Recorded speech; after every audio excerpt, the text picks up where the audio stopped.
Hope you're all well. Thank you for joining us tonight for our second Shockwave Therapy webinar. For those of you who don't know me, my name is Wade, and I'm one of the business development managers for Asta Australia and Foot Medics. And for those of you who didn't join the first one, I just want to give you a quick roadmap of how this webinar will be performed. As you can see, we are using a different platform tonight. We did have a few issues with Teams the last time. So hopefully Zoom will be a lot more user-friendly across all of the devices you guys are using. So firstly, if everyone can just mute their microphones, I can see that most of you have done so already. And please, this time also turn your videos off, which most of you have done. So that's fantastic. We do have a meeting chat, which you should see at the bottom of the screen. Let us know if you, for some reason, can't. But yeah, it should be at the bottom of the screen with all of the other buttons, such as your reactions and all of that sort of stuff. So if you have any questions throughout the presentation, please just drop your question on the meeting chat and we will address it at the end in the Q&A segment. If you wanted to ask a question during the Q&A, please use the raise hand button, which you'll find in the reactions tab at the bottom where all the buttons are. You don't have to stick around for the Q&A this time. We are trying our best to stick to the 1 hour allotted time segment. But if you do have questions or if you want to listen to other people's questions, please don't hesitate to stick around. I now have the privilege of welcoming Emrys Goldsworthy. Emrys is based in Brisbane and has owned and operated clinics for around 15 years now, as well as being the senior lecturer for the Department of Musculoskeletal Therapy. He has written his own method known as the Goldsworthy Protocol for Manual Therapy and Rehabilitation.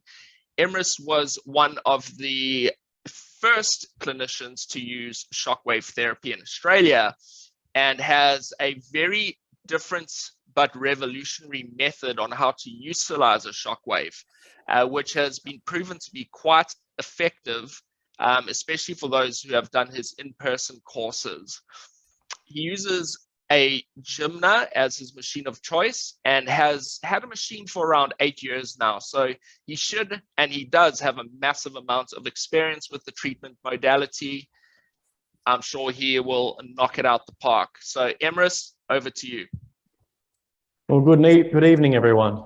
Just going to admit people as they come up on my screen. So if I stop for a brief moment, I'm just admitting people to the webinar. Well, shockwave therapy, quite an incredible approach, revolutionized my practice, changed everything for me. And it took a few years to understand what it was capable of, really, compared to what it was prescribed, how to use it and what to use it on. And a lot of clinicians all around the world have discovered that it has many, many uses, and it's growing by the day, what we can use it on. And one of the big ones is fractures, and that changed everything for me as far as what I could utilize for such a condition as a bone fracture. Because for most cases, there's not much you can do other than casting and that kind of thing. So we're going to cover tendinopathies today. And I can't really get backwards for some reason. I'm just going to admit someone again. We're going to work on tendinopathies, and this is sort of the bread and butter of what shockwave has been used for most of the time that it's been out in the world of clinical practice.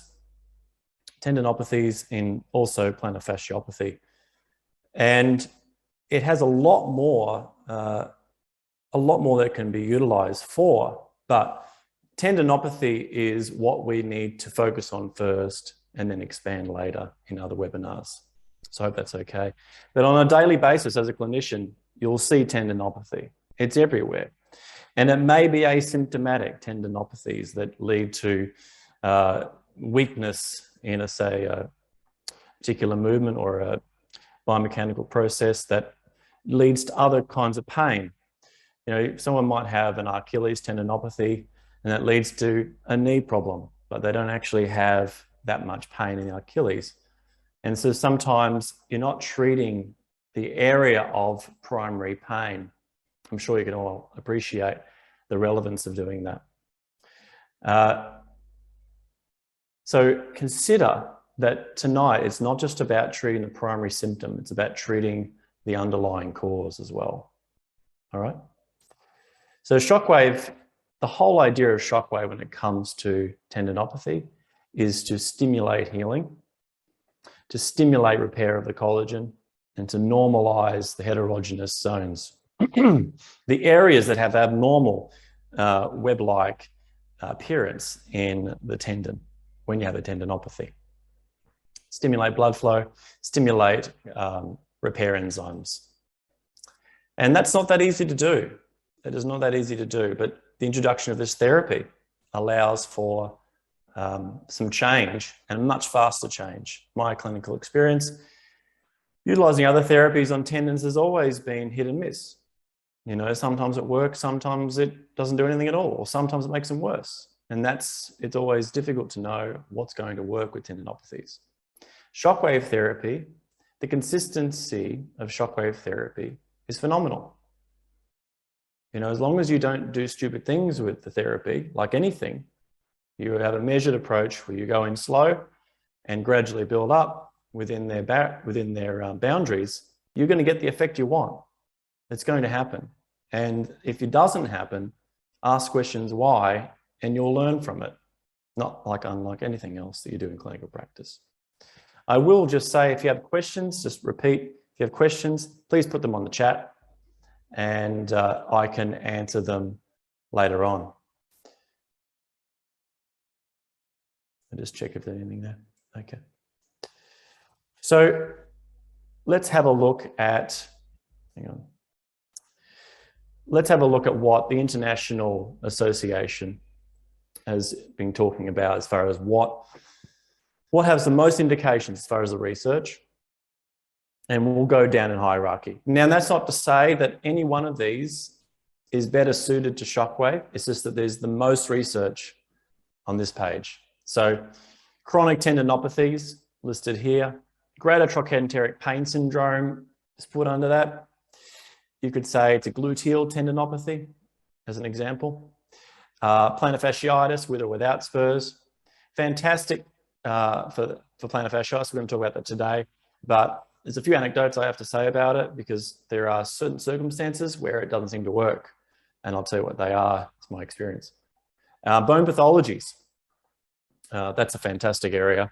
Stress fractures, you know, you think you've got to put a moon boot on. Well, not necessarily, that may not be the only option. You know, shockwave therapy, I've seen some miraculous changes in bone healing. Just admitting someone. Skin pathologies, that may not suit everyone here, but consider it as being an evidence-based approach. Normal tendinopathies, not chronic. So that could be classified as a reactive tendon in the early phases. And if you want to stimulate change in the tendon, regardless whether it's chronic or reactive early phases, very similar approach, just takes longer for chronic. That makes sense, doesn't it? It takes longer to repair something that's chronically injured. Muscle pathologies, they've listed myofascial pain syndrome. Personally, I don't use that terminology anymore, trigger points and those sorts of things. I'm more on the side of nerve entrapments. That's my game. That's how I work. Nerves, number one. Treat the nerves, joints, muscles only if there's a disease in the muscle. If there's a muscle tightness problem, consider what controls that. And don't just treat the symptoms. You know, we're not here just to release muscles. You know, it's not like you come and learn Shockwave just to use it as a massage gun. Okay, you want to use it to change structures, to change the disease. See it on a scan, they've got this pathology. All right, let's change what we see on that scan. Now, I'm not a pathology-driven clinician. I don't go, you've got this pathology and that's all we're treating. I have to treat the cause and I have to look for the factors that are involved. It could be neurological, could be biomechanical, that leads to that problem. Got to consider everything. Sometimes you do have to treat the disease state, whether it's a tendinopathy, bursitis, bursopathy, as an example. Many others that you could list. The shockwave can be used in many of these parts of the treatment. And many of you could be treating the biomechanical problem with the shockwave. You could be treating the neurological entrapment problem, leading to the muscle guarding problem, leading to the tendinopathy. It may not be in that order, but that's an example. Tendinopathy is our focus tonight, but I will talk about all the things on the side that you need to consider. Muscle strains, anything where there's damage, shockwave is nearly always indicated, okay, within pain limits. And you will be very surprised at the effect. You would think shockwave, it's going to damage it. No, not at all. It's going to stimulate healing. It's amazing. And as you get to treat more elderly patients with a poor healing rate, it's exactly what you need in clinical practice to help them. Your younger ones, they want to get back on the field quicker. This really does assist in that process. I had a patient, he came in with a very bad grade 2 calf strain. He was back running in 4 weeks, no pain. And I felt the healing change palpably, quite early. He went through all the normal phases of healing. There was a palpable defect. That defect started to get thicker and thicker and thicker with scar tissue. And then it just smoothed out more with the shockwave. I use other therapies like low-level laser as well, dry needling, cupping therapy when it's indicated. But shockwave is the primary approach.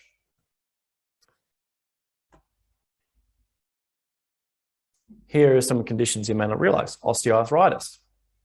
It's revolutionary for this. We'll probably do another PowerPoint another day about osteoarthritis. It's one to itself.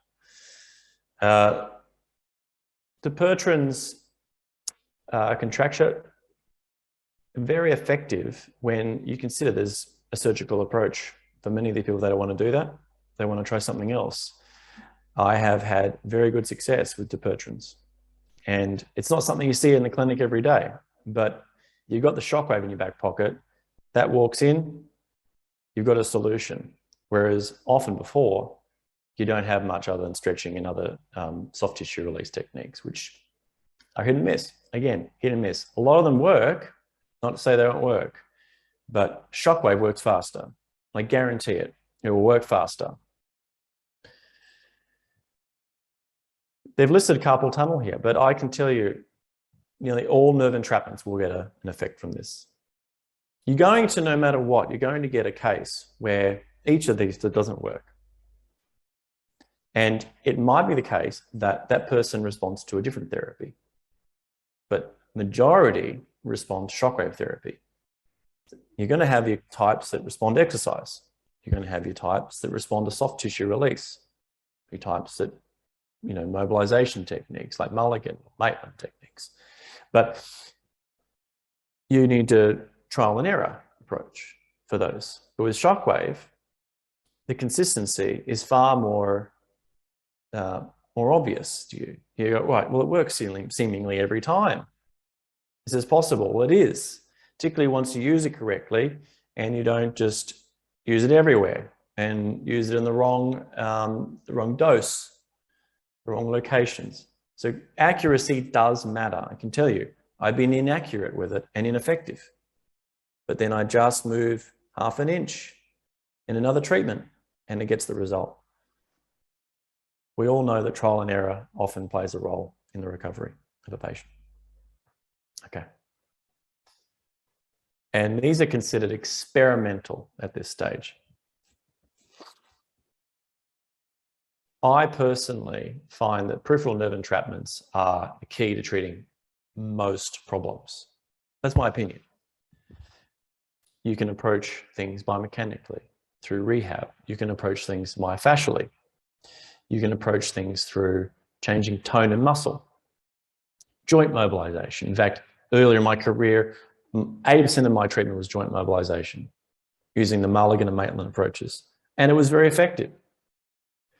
But you can't forget these concepts. You must integrate them with this if you use those. So don't learn this to sort of replace what you do. Think about how you might be able to integrate them or use this to do the same job that you currently use other therapies for. And you might want to ask questions so that I can answer them and maybe clarify towards the end of the session. Okay. So tendinopathies. So in my opinion, nearly all tendinopathies that are painful are associated with a localized nerve entrapment. I'll give you an example. Achilles tendinopathy. Many of you may or may not know that the serial nerve sits almost side by side with the Achilles tendon, and inflammation can lead to adherence of this nerve to the actual tendon, leading to a nerve entrapment that mimics or is associated with Achilles tendinopathy. That's not to say all Achilles tendinopathies are serial nerve entrapments. In fact, they're not. Definitely not. But if you just treat the tendon and don't treat the entrapment beside it, are you treating the whole problem? Probably not. In the forearm, many of you would be aware that the radial nerve can be entrapped in a couple of locations. This plays a huge role often. There are definitely cases where it's just tendinopathy, nothing else. And that is much easier to deal with. But there's a reason why they call it lateral epicondylalgia more often than just tendinopathy, because it's a pain condition. There's not simply one pathology. Okay. So my approach is to first consider the diseased tendon. Now you can confirm this with a scan like an MRI. Ultrasound sometimes has some accuracy there, okay? Or through your own testing, okay? Localized tenderness at the tendon, as long as you're not pushing on a nerve as well, at the tendon, changes in the tendon also, thickness changes in the tendon can also indicate this. There's a tendinopathy present, weakness in the muscle that the tendon is associated. These are key signs and symptoms, positive tests. You then treat the tendon and there's an improvement. That's confirmation that the therapy is something that's going to help them, more than likely. Sometimes you can't just presume that because of this condition, it's going to be effective if I use this. There's no cookie cutter approach. So always go in and try your best to treat and assess and retreat. And then that process of us treating and assessing really helps get to the bottom of whether therapy is going to work or not. So understand your neuroanatomy, learn that. We're not going to go through that tonight, obviously, not enough time. Tendons take time. Don't expect big changes in a tendon overnight. Consider it 4 to 6 weeks at least for a good, positive, huge change in that tendon to actually be more of a normal function, okay? Sometimes a bit longer, you know, it depends how chronic it is.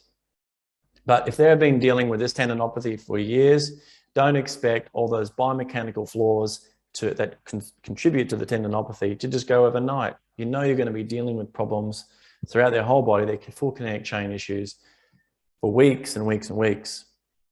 But when it comes to dealing with the tendon, we have a solution here. So plantar fasciopathy. Now, not strictly a tendinopathy, but important to consider as a similar process. So main areas to treat your plantar fascia attachments. You should all be able to see my cursor. Medial attachment of the calcaneal attachment sites of the plantar fascia. Nearly always that's where the pain is. Palpate for pain. Look for where it hurts with your hands and your finger. When you push on the points around the attachments, find the painful point, treat where the pain is. Does it hurt there? Don't just presume it's going to be a medial attachment tear or a medial attachment change in the plantar fascia. You've got to treat the pain so that when they walk, they get less pain, they compensate less. Exostosis, so a heel spur, the useful is to feel it, but sometimes you can't feel it. So if you can use a scan, like an X-ray, as an example, the X-ray can then tell you where the spur is, so you can direct the shockwave. Now, there are two applicators I generally use. It's the D-actor one or the 15 millimeter. There's a more narrow one.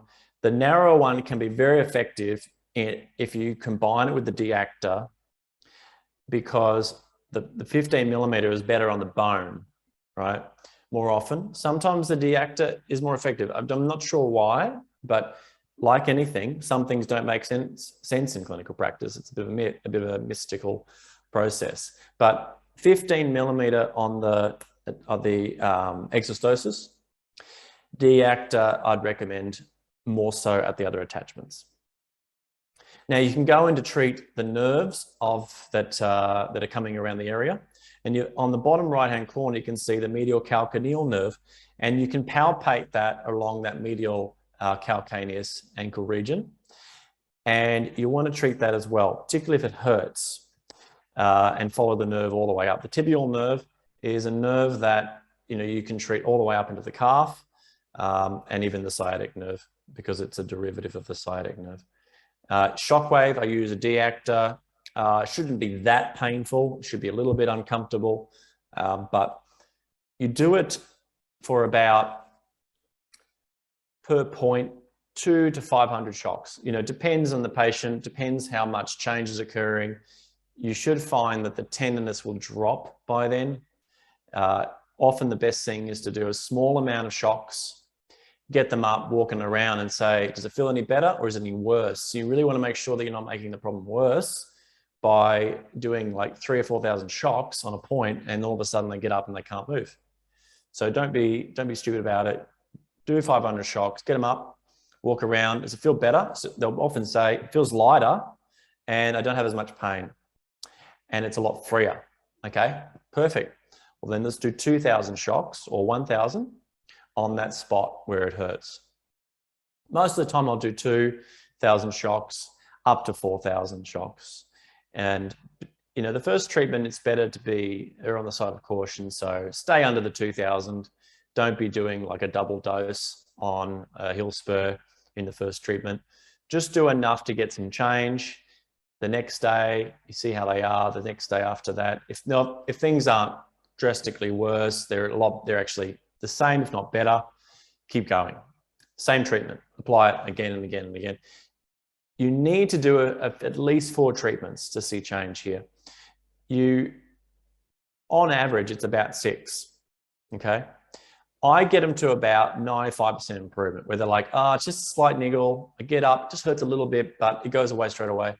Okay, let's give you a couple of months to see how it goes. Like 19 times out of 20, within the next couple of weeks, it's gone. They don't need more treatment. But I do say to them, look, if in the next few weeks, you're getting worse or it's coming back more and more, come back and we'll start the process again. Some people you do need to treat until they're pain-free. Okay, little important thing about plantar fasciopathies. There's certain circumstances where it doesn't appear to be working at all. They are ones that tend to be more neural, nerve-driven. They might also have an associated Achilles tendinopathy or tibialis posterior tendinopathy. So remember that other tendons might be in play. They might be just asymptomatic. So if they're weak, those muscles, those stabilizers, they might be overloading the plantar fascia. You don't treat them, you don't get the result. If you have a person with a really stiff foot, you can use the shockwave. You can use it all along the joint lines with the D-actor at a lower level, probably a 1.5 to 1 bar level, and you'll find that the joints free up. And you can use your other joint mobilization techniques as well.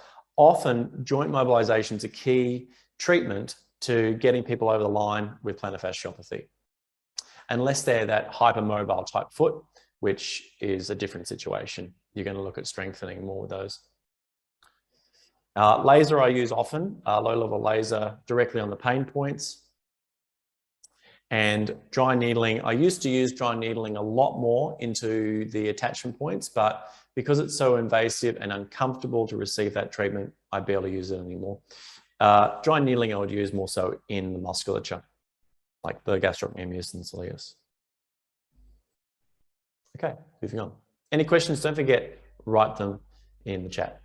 Now, Achilles tendinopathy, really similar in a way, different pain location, often very similar causes. Some people might say pronation. Some people think pronation, no matter what, is normal. I think there is a certain circumstances where it's not. For example, person goes running, they pronate lots, you lift their arch, say with an orthotic, pain's gone. Answer for me is not just wear orthotics, maybe, possibly effective tool long-term for them, but I would also consider what rehab can we do, how are we going to raise that arch, or at least make it a functional arch that is not stiff. We don't want a stiff foot. We want a functionally mobile foot that can react to ground force as well. Often I would get them to start looking at barefoot running or using barefoot running shoes, gradually building into it. Obviously, if you go straight into doing that, you can get into a lot of trouble. And widening their feet and widening their toes as a way of dealing with it. I then approach and use Shockwave to use it between the toes and between all the musculature between the toes to separate them. And of course, this approach, the width of the foot and how well it reacts to the ground and how much proprioception you have in the foot as a result can determine how all the joints all the way up are going to behave, whether it be your ankle, your plantar fascia as an attachment zone, your knees and your hips. They can all start to fail because that one point in the foot, you don't know where your weight is because your feet are essentially, they're not providing enough neurological input to the brain, and you can't reposition other joints adequately. So they just slightly move off their normal biomechanics. And you'll treat them as if it's the problem in the hip, weak glute med or weak quadriceps or weak soleus leading to pronation. But it could actually be just not enough input. So the body doesn't know how to react. The body doesn't know how to change and when to change. So that comes back to also considering pathologies that drive that. So an Achilles tendinopathy could drive pronation rather than the pronation driving the Achilles. Don't just presume because you have a pathomechanical process that it is the cause. You can't presume anything in this world in clinical practice. Is it the chicken or the egg situation? So for me, it's a matter of treat the tendinopathy no matter what. You have an option, shockwave therapy. We're going to go towards where it hurts. And this also applies to insertional tendinopathies. As hard as they are to treat, you might be dealing with a Haglund's type insertional tendinopathy. Same process. Use the shockwave deactor primarily for the tendon, I think for this case, right over the mid portion, where it hurts, where you feel the pain, where the patient feels the pain, where it hurts to palpate, right? And then look at the nerve. Lateral calcaneal nerve is a portion of the sural nerve. You see on this image on the right, the sural nerve is actually right on the tendon. In certain circumstances, it's a bit more anterior. This image is looking at the left foot. So that nerve is on the lateral side, okay? Lateral side. The soleus has lots of entrapment points all the way up the leg, particularly around the lateral calf, around the soleus gastroc area of intersection. And those areas are worth treating as well. Look up your nerve anatomy textbooks and have a look at where the nerve runs. The primary area though is where it is supplying the Achilles and going along the Achilles there, you can see. So we want a shockwave there as well. Okay, so same protocols with every tendinopathy, 3 to 4 treatments for an early phase reactive tendinopathy. Later stages of degenerative types, disrepair types, you're going to be looking at a minimum of 6 treatments, more than likely.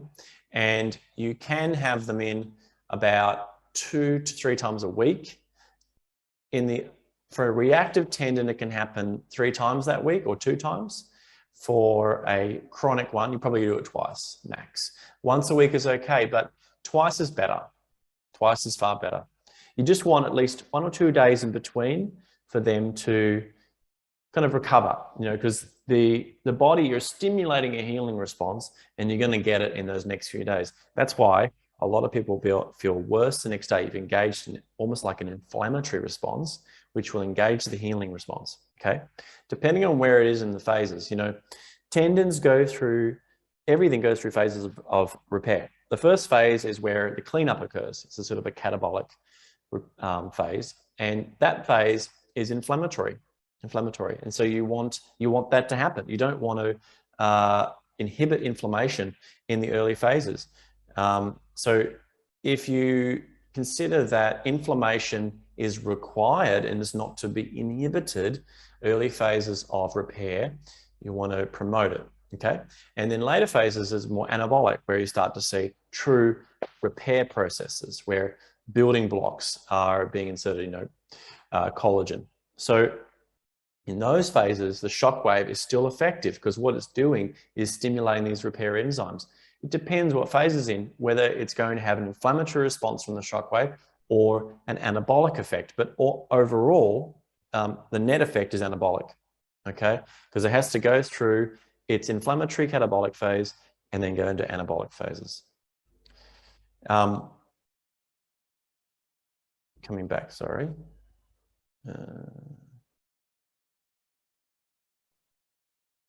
Just give me a moment. It's all right. I'm just going to see if I can get backwards. For some reason I can't. Don't know why. That's okay.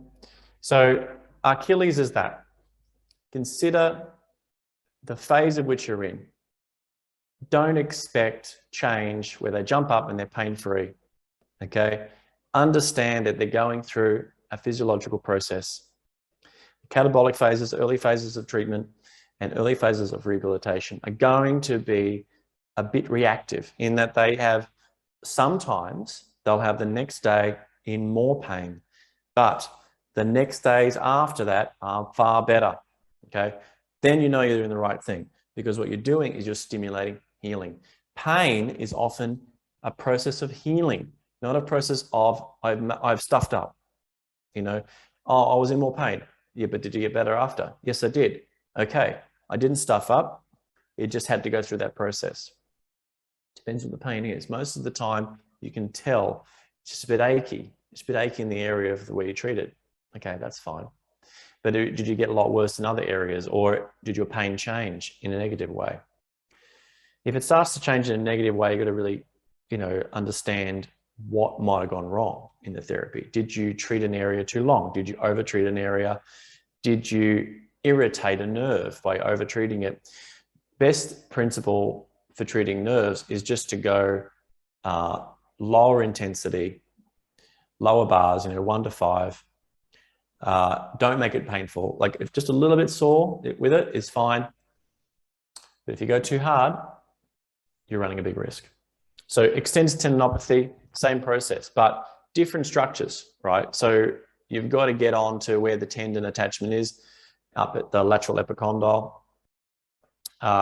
It might be a bit more distal, more mid-portion, more at the attachment site with muscle, might be right on the enthesis. So don't just treat the same place every time. You've got to use palpation. Mid-tendon, like I mentioned, and the forearm extensors. So, the forearm extensor muscles aren't necessarily tight. They might be weak, right? We often are. And we always blame muscles that are tight and they're causing tendinopathy. It's a very simplistic way of looking at it. The better way to describe it is make sure that they've all got good blood flow, okay?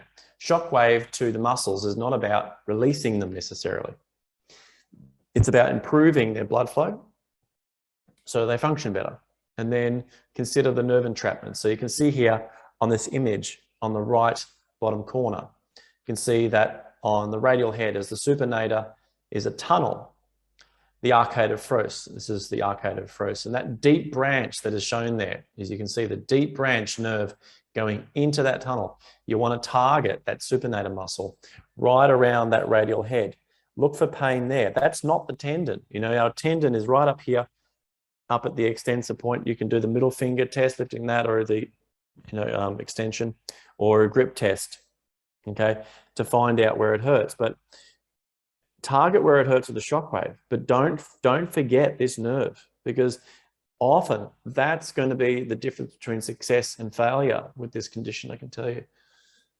That's my experience. I can tell you, I don't find just treating tendons alone to be that effective on average. It's hit and miss. Again, that's a term I use a lot because it's something that as a clinician, you learn not to have. You don't want things that are hit and miss. You want to have more certainty. Okay? So make sure that you cover your bases. The radial nerve in the region there can play a huge role in the pain condition. Right. I've said enough about that. But I would still be doing rehab, extensor strengthening, grip strengthening, pronation, supination strengthening, upper extremity strengthening. You know, it might be scapular control, rotator cuff control, overall upper extremity strength and power might be really low in that patient. Okay. And it's leading them to overload this tendon. Okay. When they move and they do things. You've got to not let that be a case. You've got to treat the biomechanical flaws, the strength deficits, and the pathology, and the neurological entrapments. It's lots to do, but you've got to make sure that you cover all of them. All tendinopathies nearly always need strengthening. But there are certain circumstances where strengthening makes them worse. And I'm sure you've seen that, where you give them a good strengthening, whether it be an isometric or an eccentric or a concentric type movement, but it makes them worse. And you kind of go, why? Well, it's possible that they've still got a nerve entrapment, and every time they do that movement, they irritate the nerve entrapment. So don't forget, nerve entrapments play a big role in not only the recovery of the injury, being able to do rehab. You can't let it impact their recovery. So shockwaving with the D-actor over the radial nerve in that region, and you'll find it's tender to palpation. Okay. Moving on, patella tendinopathy. Now, as it sounds, you treat where it hurts. Okay, it might be an attachment site on the patella itself, or on the tibial tuberosity tubercle, or somewhere around the middle. Consider where it hurts, treat there. Now, I use D-actor and 15mm, often in the one treatment. I might do the first treatment up to 2000 at a level that's uncomfortable. You know, it might be 1.5 bar. I use quite high frequency. On the 15mm on average, it's probably around the 10 hertz. For others, it's 16, 17 hertz from the D-actor, because it can handle that higher frequency. And it works better at a higher frequency, the D-actor, in my opinion. So as long as they can handle it, and it's like a moderate to low level of discomfort and pain, and they're like, yeah, I'm fine with it, that's manageable pain levels, then do it, okay? But if they're like, just stop. You've got to go lower and you've got to build it up. Like any therapy, you don't let the patient suffer through it. You shouldn't, because you can cause an upregulation of their pain. You don't want to do that, okay? It's not necessarily more damage, but their nervous system's elevated. You don't want to do that. Now, from a muscular perspective, you've got to consider what attaches to that tendon. Go all the way up to the quadriceps. You know, in another session, I want to talk to you guys all about every single nerve entrapment site in that quadricep region. Is a lot. And once you know them all, you can treat conditions that you thought were joint were actually nerve entrapments. There's a bunch of nerves that go into the joints of the knee. We're going to talk about one of them particularly today for tendinopathy, but that they mimic osteoarthritis. And you get your patient in and they've got, well, I've got bone and bone knee pain. And you treat these genicular nerves and all of a sudden, bang, they're moving normally again. And you really wonder why some people with really degenerated knees have very minimal pain, just stiffness, and some have pain a lot and very minimal degeneration sometimes. Well, the difference is often these nerves. So that's where the key is often. But with the tendinopathy, I've indicated here the saphenous nerve and its branches. infrapatellar nerve. That's the key. The sites for this are actually up at the medial distal thigh. So if you palpate up the medial thigh here, just as you can see my cursor here, up in this region, and you push in and flick through there, you'll find a tender point often, maybe a bit higher in some. And you can shockwave all through there at about 1.5 to 2 bar. As you go a bit lower, it's around the 1 to 1.5 into this region. And a lot of you might get a bit scared around bony areas. Don't be, as long as the patient is coping, and it's the same principle. You know, they can deal with it and palpate for pain along the nerve fibers there. Some of the best way to do that is to either use a fingernail as a palpation tool, because the finger itself is too big often to feel nerves. You can get little tools like they're like gua sha tools. They're like little, they've got a fine edge on them, and they can flick over nerves, and you can be used as palpation tools. You go, does that hurt? Yep. Okay, that's where we're going to shockwave. But the most important area is that area I mentioned, just up that medial distal thigh, around where gracilis is. Okay, and that area will often be very, very effective at treating knee pain. And you could even do a test. You go up, I'm going to go up there and do a bit of treatment there. I'm not even going to touch the tendon. Get them up. Okay, do a squat, do a lunge. Does it hurt anymore? It's much better. I'm like, bam, it's the nerve playing a big role in the tendinopathy. Now, that doesn't mean to neglect the tendon. We go in next to the tendon. The good thing about shockwave as well is it has an analgesic effect. Not only is it helping with blood flow, repair enzyme activation, tendinopathy recovery, particularly for ones that are having damaged tendons, even reactive, but it has a huge role in analgesic effects. So if you shockwave an area and they get up and they're better, at least you know that the pain is from there. You may not know the process of what's going on. Is it degenerative? Is it frank, like a tear? Is it nerve over top that's overlying? Well, I know that area is involved, because when they got up, the pain was less, and I only treated that one location. Okay, you've narrowed it down. The fibularii, the perineals. These are not that common. You don't see this every day, but the tendinopathy is a real deal. Sometimes very tricky to deal with. Often, they're often categorized as a tenosynovitis. Very inflammatory, very difficult. Often in the early days of treating this, like I said, you don't see it often, but when you do, you go, all right, got to be careful. Can easily have a bad outcome if I do the wrong things, because it's an inflammatory type problem, often. Different to other tendinopathies, often it's, like I said, inflammatory. Well, shockwave changed it all for me, because I thought, well, shockwave, I'm not going to induce too much inflammation. No. Early days, I didn't want to use it. I was like, I'm worried it's not going to work. I'll use laser instead. It's not that effective. Is it better? Not really. Obviously there's huge biomechanical factors with fibularis tendinopathy. Sometimes they have osteophytes that get in the way of the tendon. Go look at that as well. But majority of cases where I've just gone, no, we're just going to go in shockwave directly over the point, build them up so they can deal with the amount of intensity. And then from there, we're going to build an elevation of intensity of the bar. Frequency should generally be just a little bit elevated every time, if you can do that on the machine. And the dose will increase as long as they can deal with it. And often what I will do, no matter what, I'll do a dose, I get up and move around. They're not getting worse, they're getting better. I feel lighter, increased blood flow, good. Get back on the table, do it again, same dose again. And it might be about 4,000 shocks, as long as they can tolerate it. Again, it's not the first session, second, third, fourth visit. And it's really good to see change immediately in a lot of these cases, because of the analgesic effect, because of targeted correct area of the body, exactly the right portion of the tendon. Now, this one also has a big association with fibularis, fibular nerve entrapments. And you can see them, that they tend to be more proximal.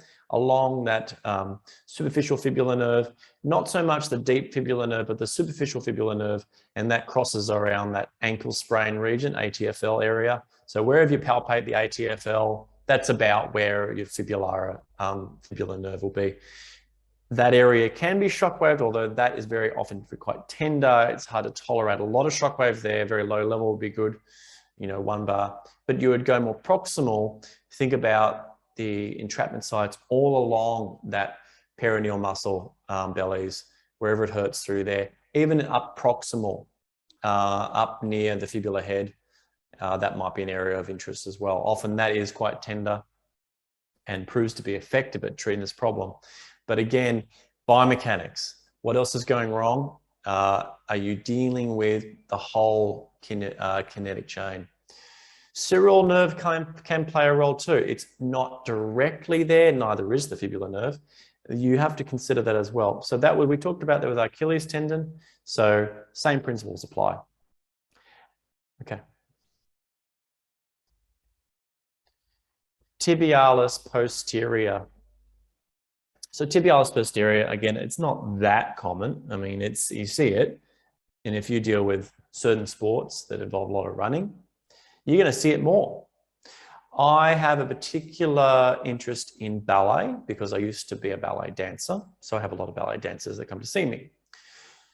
And I would be more likely to get flexor hallucis problems, but I do get tibialis posterior problems with a lot of bony spurs often. Like there's bony spurs at the back of the ankle.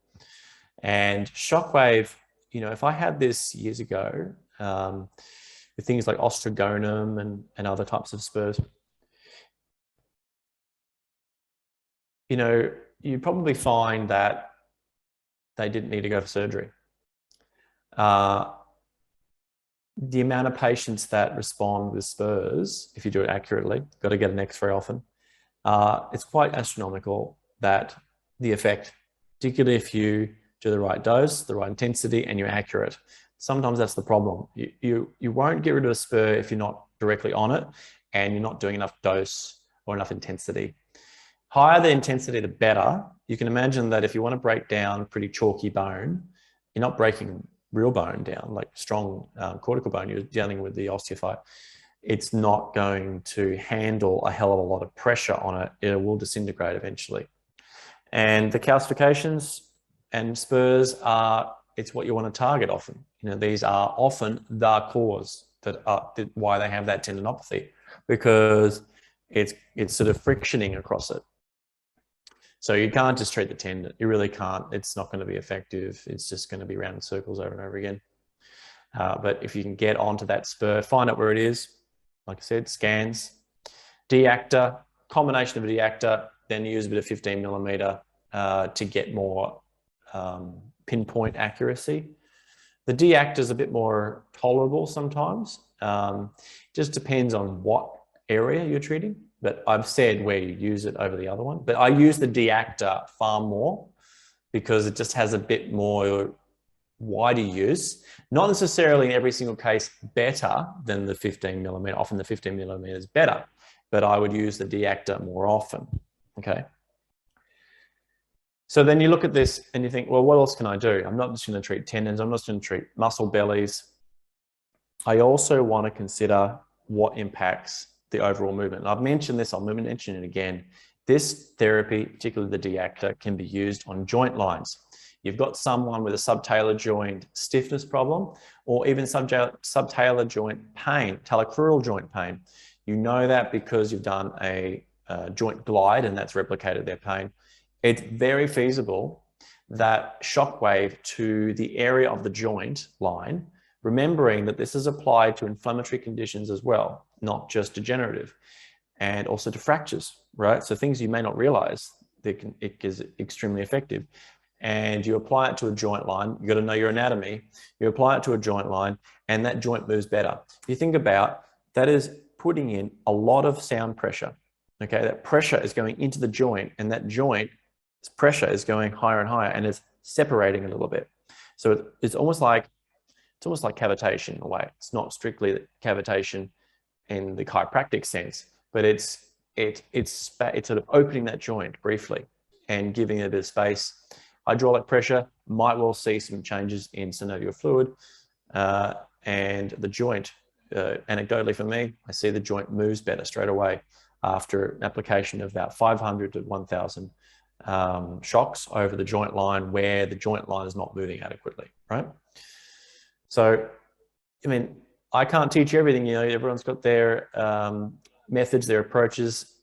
They might be focused more on joint alignment and they want to correct the joint alignment. And that's something that I do too. But it might also, your approach might be there's a lack of joint glide in that direction. Well, that can be, you can apply it in that way too. Just consider what you do already.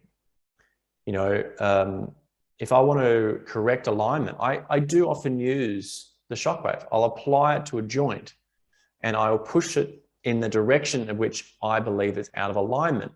Now, I don't expect this to be an evidence-based approach because it's, you know, it's one of those areas that is very controversial, joint alignment, whether that's really a factor in dealing with pain conditions. But you haven't really got anything to lose because it doesn't take very long and it's not going to hurt them, at least when you know what you're doing properly. You know, you don't want to just do it anyway. You've really got to know your anatomy.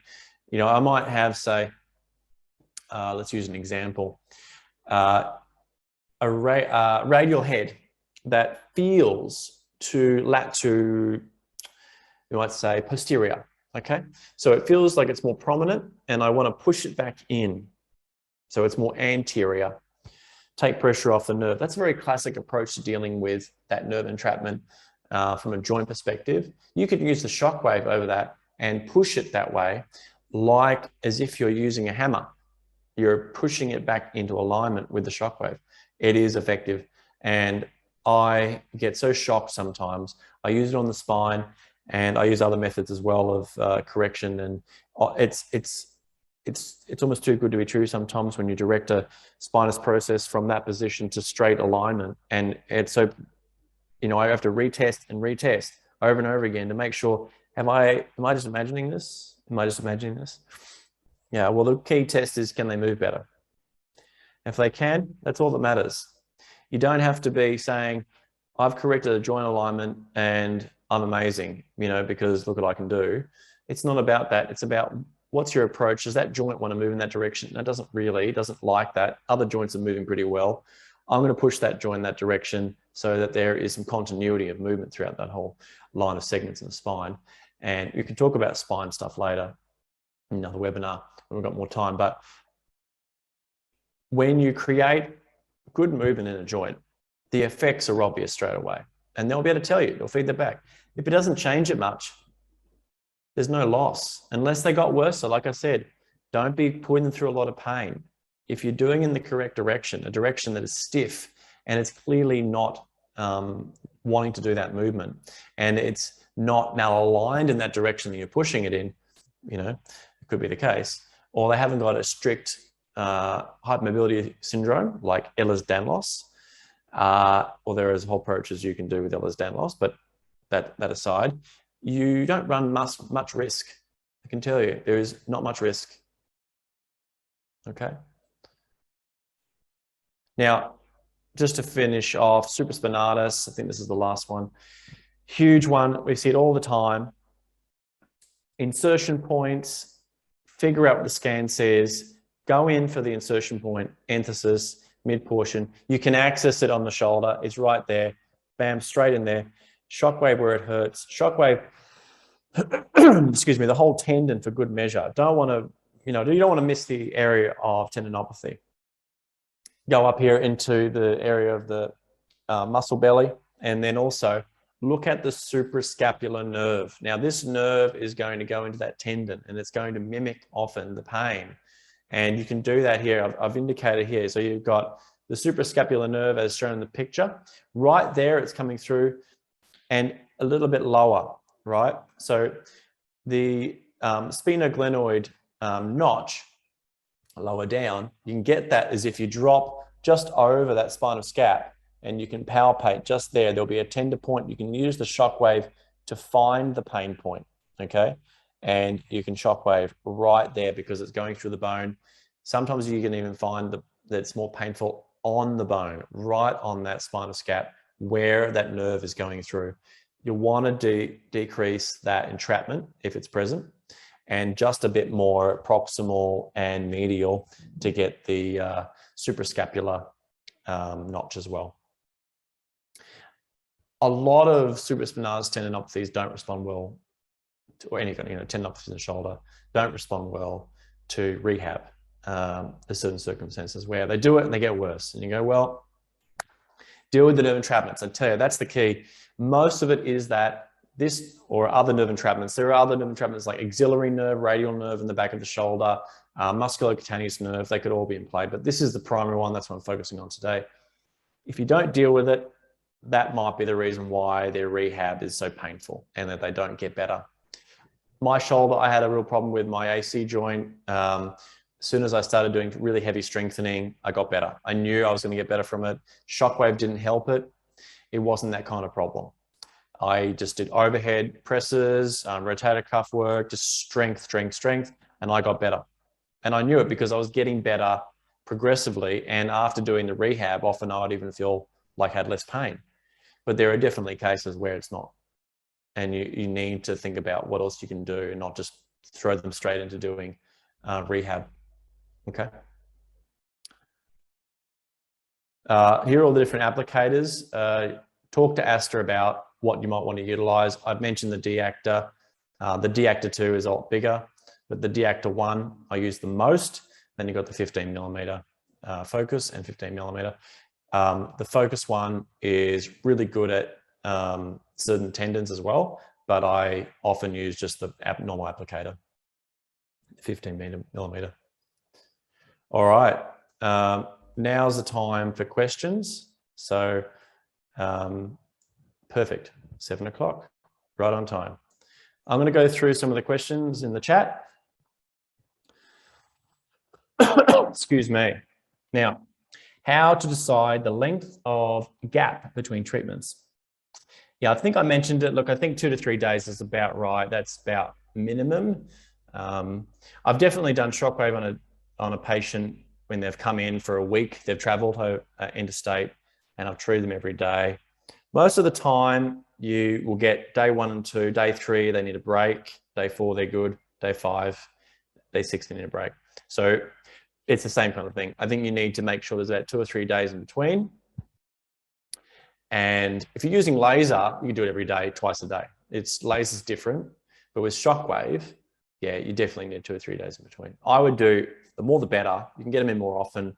You get them better quicker. It literally is not time at that point. It's how many treatments you see them for. So don't think, oh, I need 6 weeks of 6 treatments. Think, let's do 2 every week for the first 2 or 3 weeks, and then do 1 a week thereafter. First 3 weeks are really pivotal. See big change, and that's how to approach it. Will Shockwave work for ulcer wounds? Yes, it does. I don't do that kind of thing, like diabetic ulcer. It's not something I see often. I've seen them in clinic, obviously, but it's not something I personally treat a lot of, but it's indicated. Yes, fibromas. So when it comes to, there's a question, what is my experience with treating fibromas?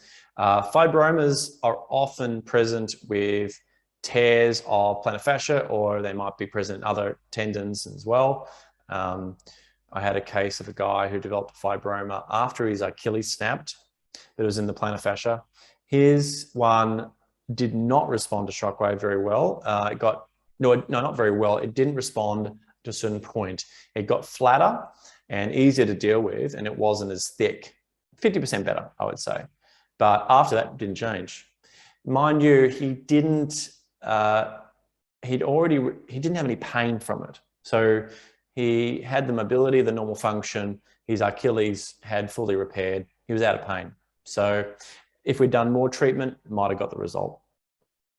Is it ideal to increase bar each session as the patient pain decrease? Yes, increase the bar. I don't tend to do a lot over 3 bar, but you can, and in certain circumstances you have to, particularly over bone, where there's an osteophyte. Yeah.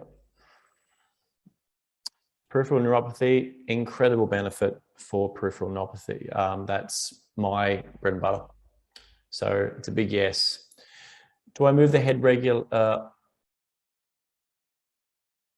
What's my pattern of movement? To keep it on one. Oh, I see. So how do I hold the shockwave, and do I move it around or do I hold it? It's a combination. So if there's an entrapment site and it's very painful, if I hold it at one point and it's quite painful, I'll move it around.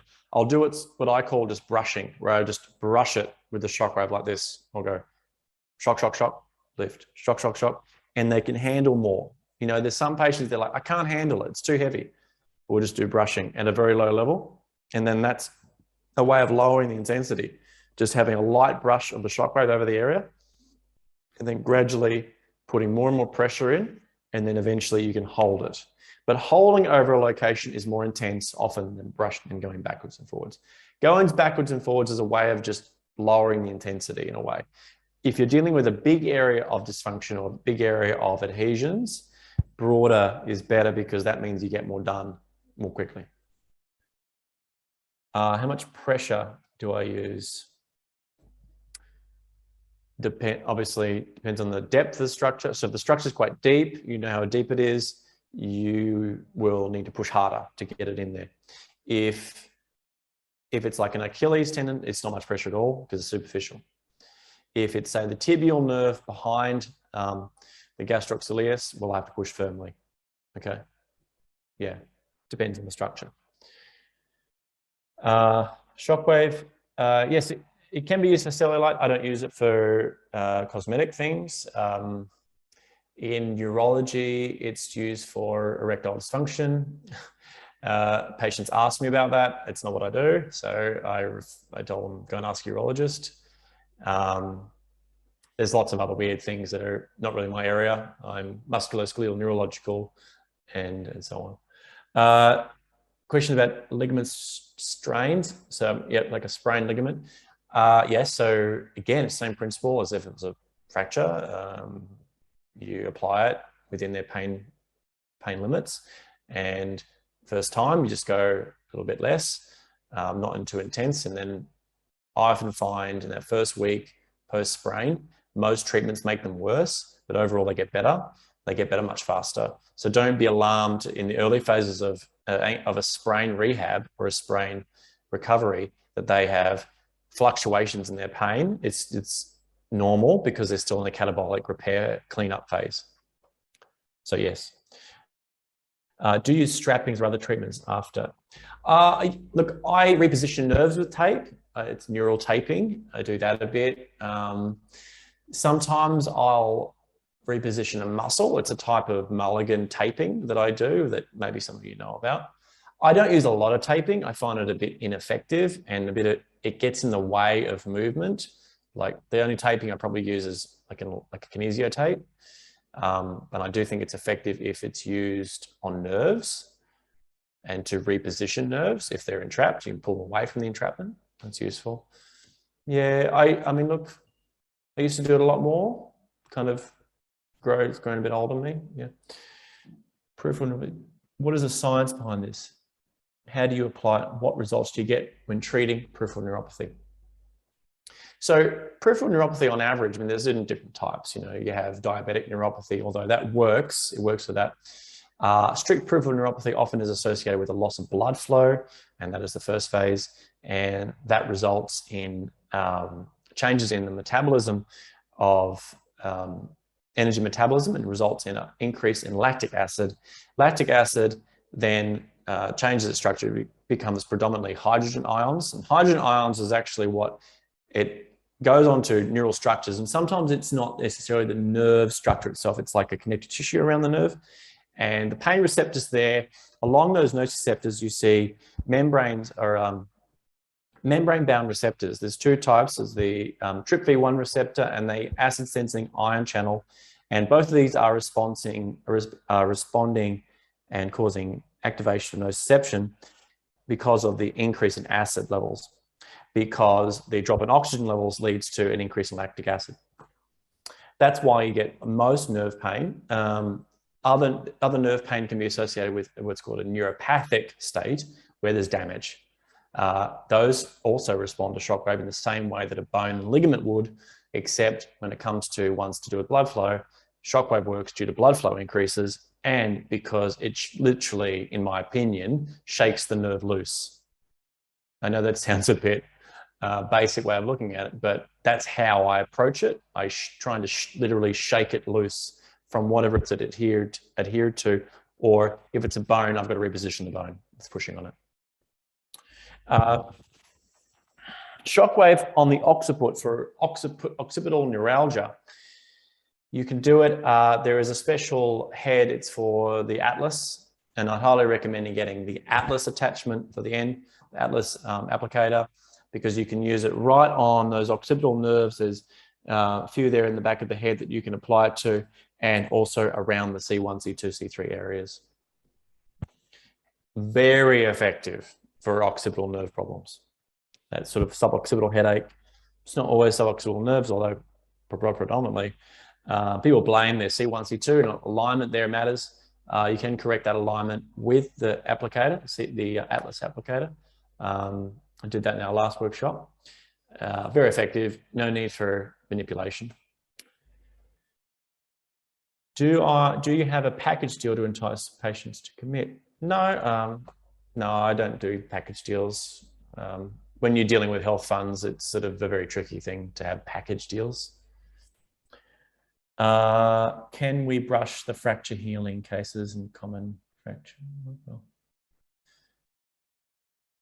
I haven't got any of the reviews done here in the because this PowerPoint's not on fractures. We can do another on that, but there's some very good evidence, emerging evidence on fractures, case reports as well. But I've read them. I found them pretty compelling, to be honest. Anecdotally, for me, I've had almost no cases of fractures where it hasn't worked. Now, again, that's just my experience, but you would be surprised what a fracture site feels like with shockwave on it. It doesn't always really hurt, and I was surprised. Yeah, but you can brush it and build up. It's the same principle. Try a little bit and give them a day or two's rest. How'd you go? Oh, it was actually a little bit sore, then it got better. Great. Okay. Very strange, fractures, we're very scared of them. We're like, we can't, play with them. Certain fractures you don't want to touch, ones that are unstable. You don't really know what you're doing there. Mostly I would just focus on the hairline fractures or fractures that aren't healing. At this point, that's where I think we need to be. With the other types of fractures, we just don't know enough. So focus on like cracks and hairline fractures, where it's a stable fracture. It's good for that. Or non-union fractures, they're not meeting. And fractures that just aren't commencing any healing process. Okay.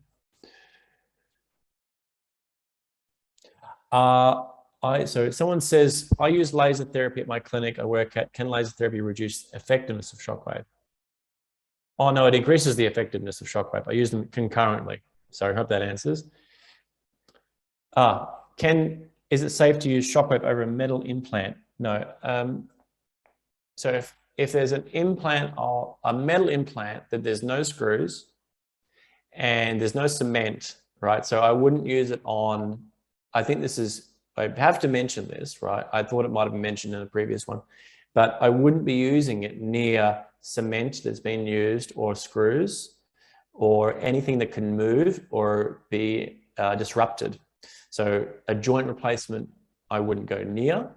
I would be using it on other structures away from the joint replacement. So for example, I had a patient who had really bad saphenous nerve pain, but he had a knee replacement. So I treated his proximal saphenous nerve around the mid-gracilis region and mid-lateral thigh for some of the other nerves, lateral femoral. And this didn't have any effect on the joint. It wasn't vibrating the joint. So that was effective and it wasn't running any risk. Certificate of attendance, I'll get the lads to answer that. Okay, question is, how do I explain the benefits and theory of shockwave therapy to my patients in layman's terms? So it depends if I'm treating. Let's just say it's tendinopathy for today. All right. So your tendon has degenerated. In other words, it's lost some of its fibers. It's actually got space between those collagen fibrils. There's big gaps. It's a disorder. It's like in a tangle, and it's trying to heal, and it's not successfully healing, right? And if it does heal, it's healing in a disordered fashion, which just basically affects the effectiveness of that tendon to absorb load and absorb energy and redistribute for power. So we need to change that. We need to stimulate the growth factors, not unlike how exercise stimulates growth factors. Shockwave does it externally, extracorporeally, over the point. We're going to effectively stimulate your body to heal itself. We're not doing it. We're assisting the body. We're stimulating the body to do its work if it's a bit slack, right? Now, I always do mention the fact that if you're protein deficient and you're not eating adequate levels of red meat, and you can also get this from sardines actually, arachidonic acid is required in order for inflammation to be adequate. So if you don't have enough arachidonic acid, that's a nutrition talk at some point, you're not going to get really good healing. Consider collagen, supplementation, vitamin C. These are things that are really needed for tendons. So a lot of people are deficient, so that can affect their healing rate. Smoking has a terrible effect on tendon repair. I often see like heavy smokers don't repair at all sometimes. Terrible. Like that's a good reason not to do it. But Shockwave, I explained to them, basically it's stimulating the reorganization of the building blocks of your tendon. And then once we reorganize it and promote extra collagen to be there, your tendon's going to function normally again, and you should be out of pain. Treating nerves, I explain it as I'm untethering nerves. That may not be strictly true because a lot of it's to do with blood flow, and I talk about that as well. Shockwave in crowns. Crowns, do you mean Crohn's? Do you mean Crohn's? So there's some new reports that like inflammatory bowel disease responds very positively to Shockwave when it's applied. Crohn's and ulcerative colitis. I've had very good success. It's early days, but it's the same rules apply in this. You know, if there's inflammation and there's disrepair, stimulating repair has the same process. You know, I don't see why intestines are out of the picture when it comes to using Shockwave. How do I combine laser with Shockwave? I often use laser before if the area is too tender to treat with Shockwave, and it provides an analgesic effect. Then I can go into Shockwave. I also might apply Shockwave and then an LED light, which is like a cluster probe, or a laser directly after, because it helps with, it also helps with blood flow in a completely different process, completely different mechanism, but it also analgesic. So with wounds, you don't want to treat too much directly. You want to stimulate around the wound. That's my understanding. That's how I've always used it. There might be some new protocols there. With light, depends on the wound, right? So obviously you want it to be a relatively closed wound, okay, even though it's actually still a wound. It's not like there's no pus coming out or anything like that. You've just got to make sure it's a clean surface to work with. But people who don't heal, particularly diabetics, the response is quite phenomenal. Some friends, colleagues of mine use it more often than me because they treat a lot of diabetics. And that's all they use is laser. And laser alone is known for its use on poorly healing wounds, and Shockwave, and they get really good results when they apply it on the edges to stimulate the growth across to close the wound. I don't think I missed any questions. questions? If I didn't answer adequately, please let me know. Apologies if I have not answered properly. All right, I think that's everyone who needed to answer or ask a question. So guys, there will be a recording of this webinar available to you, just in case you did miss anything or if you would like to go back to any of the slides.